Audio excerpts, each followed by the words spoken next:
जय श्रीराम. नमस्कार मैत्रिणींनो, भक्त्यानंद करुणा या यूट्यूब चॅनलमध्ये मी करुणा तुमच्या सर्वांचं मनापासून स्वागत करते. आज आपण श्री महालक्ष्मी व्रताचे महात्म्य, व्रतकथा, पूजाविधी पाहणार आहोत. तरी तुम्ही हा व्हिडिओ शेवटपर्यंत नक्की पहा.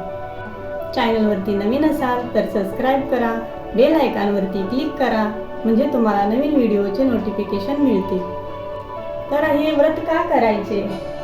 पद्मपुराणामध्ये श्री महालक्ष्मीने सांगितले आहे की जो कोणी हे व्रत मनापासून मनोभावे करेल त्याला मी सुख, शांती, समाधान, आनंद, ऐश्वर्य, धन, संपत्ती प्रदान करेल. हे व्रत संसारी जोडप्यासाठी सांगितलेले आहे. या व्रताच्या दिवशी उपवास करायचा, दूध, फळे घ्यायची, रात्री गोडाचे जेवण करून देवीला नैवेद्य दाखवून सर्वांसोबत भोजन करायचे. मार्गशीर्ष महिन्याच्या पहिल्या गुरुवारी हे व्रत सुरुवात होते. मार्गशीर्ष महिन्यामध्ये कधी गुरुवार 4 असतात, कधी 5 असतात. पण पहिल्या गुरुवारी व्रताची सुरुवात करायची आणि शेवटच्या गुरुवारी व्रताचे उद्यापन करायचे. 8 सुवासिनींना बोलवायचे, त्यांना देवी स्वरूप मानून हळदी कुंकू देऊन एक फळ द्यायचं. हे व्रत कसे करायचे? मार्गशीर्ष महिन्याच्या पहिल्या गुरुवारी तसेच 4ही गुरुवारी सकाळी लवकर उठायचे, स्नान आदी आटपून स्वच्छ वस्त्रे परिधान करून घर अंगण स्वच्छ करून घ्यायचे. बुधवारी लादी पुसून घ्यायची. ती गुरुवारी पुसायची नसते म्हणून बुधवारीच ती लादी पुसून घ्यायची आणि गुरुवारी फक्त आपले पूजा मांडायची त्या जागेवर स्वच्छता करून घ्यायची. चला तर मैत्रिणींनो, आज आपण पूजेची मांडणी कशी करायची ते पाहूया. सर्वप्रथम आपण पूजेसाठी लागणारे साहित्य पाहूया. इथे मी अष्टलक्ष्मी असलेला तांब्याचा कलश घेतलेला आहे. तुम्ही कोणताही कलश घेऊ शकता. देवीची पोथी आहे. 5 फळझाडांची पाने घेतलेली आहेत. इथे समई घेतलेली आहे. 5 फळे घेतलेली आहेत. फुले घेतलेली आहेत. वस्त्र घेतलेलं आहे. देवीसाठी ओटी घेतलेली आहे. नारळ घेतलेला आहे. तांदूळ घेतलेले आहेत. विड्याची पानं आहेत. खारीक, बदाम, खोबऱ्याचा तुकडा आणि गुळ खोबरं घेतलेलं आहे. देवीचा मुखवटा घेतलेला आहे. इकडे गणपती बाप्पा घेतलेले आहेत. देवीसाठी वेणी घेतलेली आहे. अगरबत्ती आहे. हळदी कुंकू आहे. पंचामृत आहे.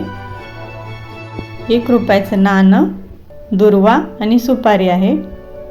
ते देवीसाठी प्रसादाला दूध घेतलेलं आहे आणि देवीसाठी पाणी घेतलेलं आहे. तुपाची वात घेतलेली आहे.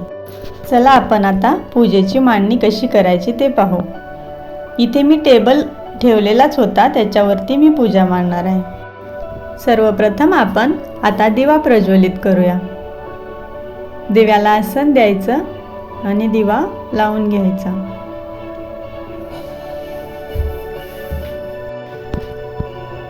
दिव्याला हळदी कुंकू वाहून घ्यायचं. दिव्याला फूल व्हायचं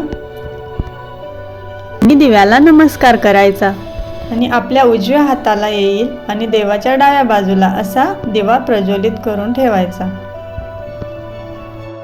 आता आपण इथे रांगोळी काढून घेऊया.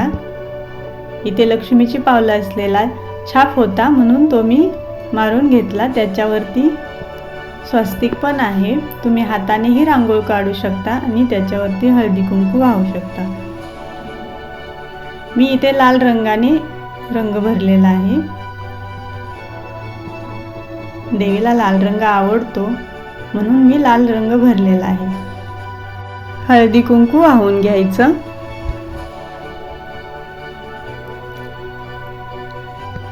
पाटाच्या सभोवती रांगोळी काढून घ्यायची. पूजेची मांडणी ही पूर्वेकडे किंवा उत्तरेकडे तोंड होईल अशी मांडणी मांडून घ्यायची.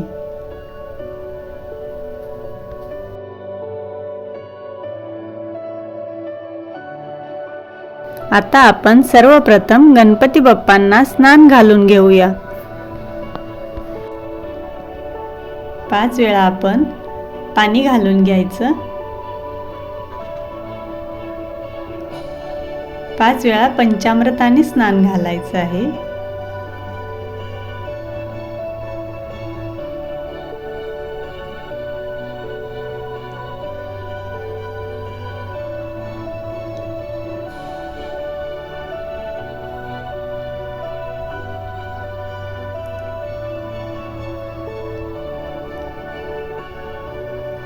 आणि नंतर 5 वेळा आपण पाणी घालणार आहोत.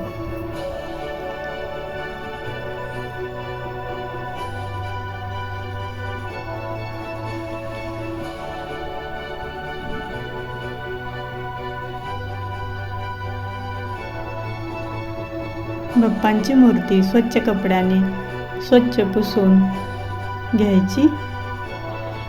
बाप्पांना हळदी कुंकू लावून घ्यायचं.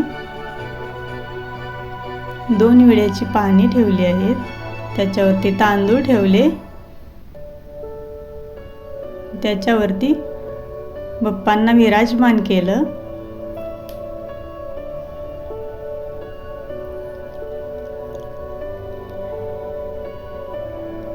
गणपती बाप्पांना वस्त्र घालून घ्यायचं.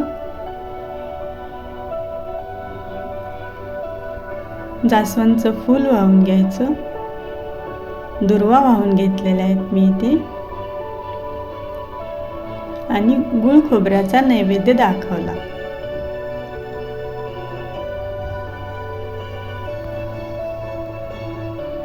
आता आपण पाटावरती वस्त्र अंथरून घेऊया.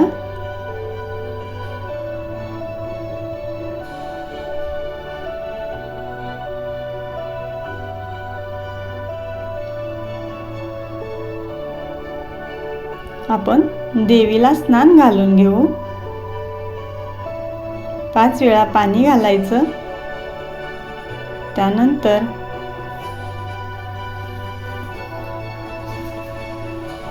पाच वेळा पंचामृताने स्नान घालायचं.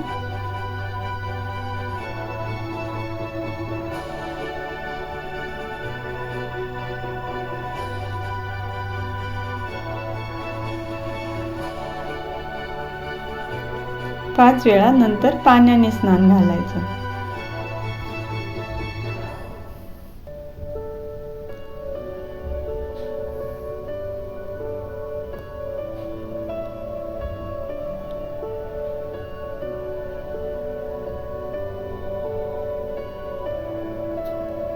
देवीला स्वच्छ वस्त्राने पुसून घ्यायचं.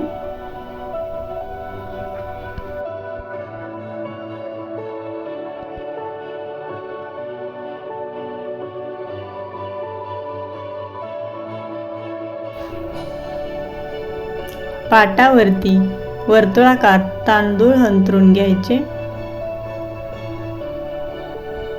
मी इथे अष्टकमल रेखलेले आहे.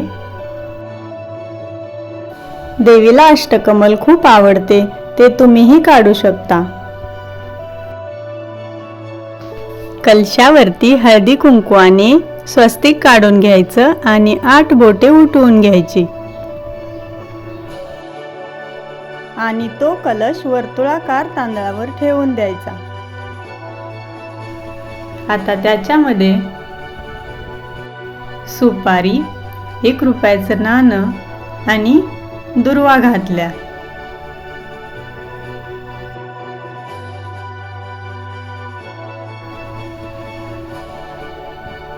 5 फळझाडांची पाने घेतलेली मी आता ही कलशावरती ठेवते आहे. शेंडी वर येईल असा नारळ ठेवायचा आणि मुखवटा घालून घेतला.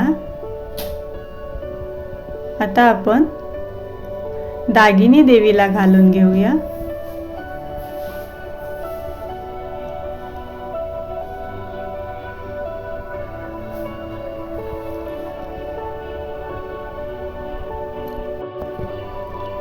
आता आपण देवीला वेणी घालून घेऊया.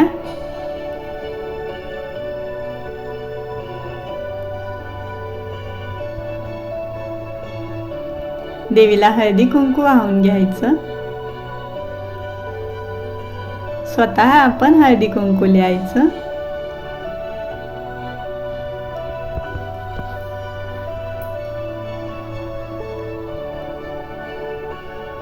इथे घंटी ठेवली, 2 विड्याची पाने, त्याच्यावरती खारीक, हळकुंड, बदाम, खोबऱ्याचा तुकडा ठेवला. आपण आता श्रीयंत्राची पूजा करून घेऊ. दुर्वाने पाणी घालून घ्यायचं आणि हळदी कुंकू वाहून घ्यायचं. पोथीची पूजा करून घ्यायची.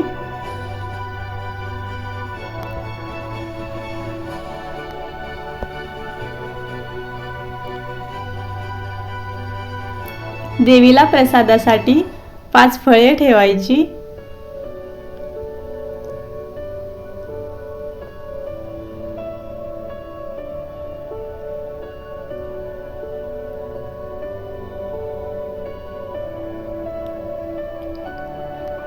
श्रीयंत्र ठेवलं, पोथी ठेवली,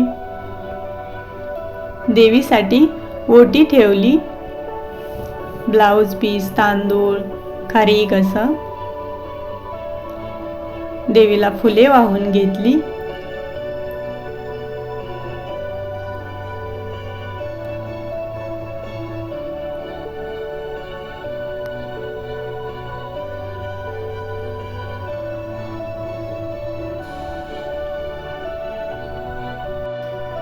देवीला प्रसादासाठी दूध ठेवायचं, पाणी ठेवायचं.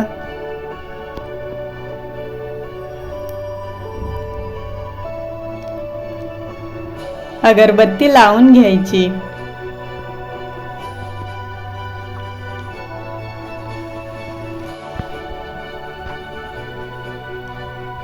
तुपाचा दिवा लावून घ्यायचा.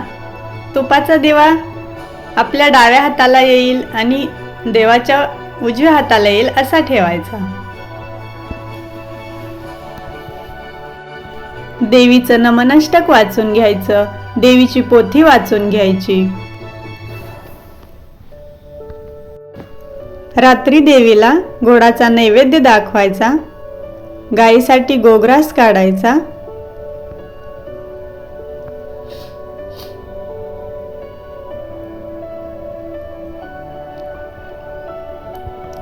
देवीची आरती करून घ्यायची आणि सर्वांसोबत भोजन करायचं. अशी ही देवीची साधी सोपी पूजा होती. अशा प्रकारे आपण ती करू शकता.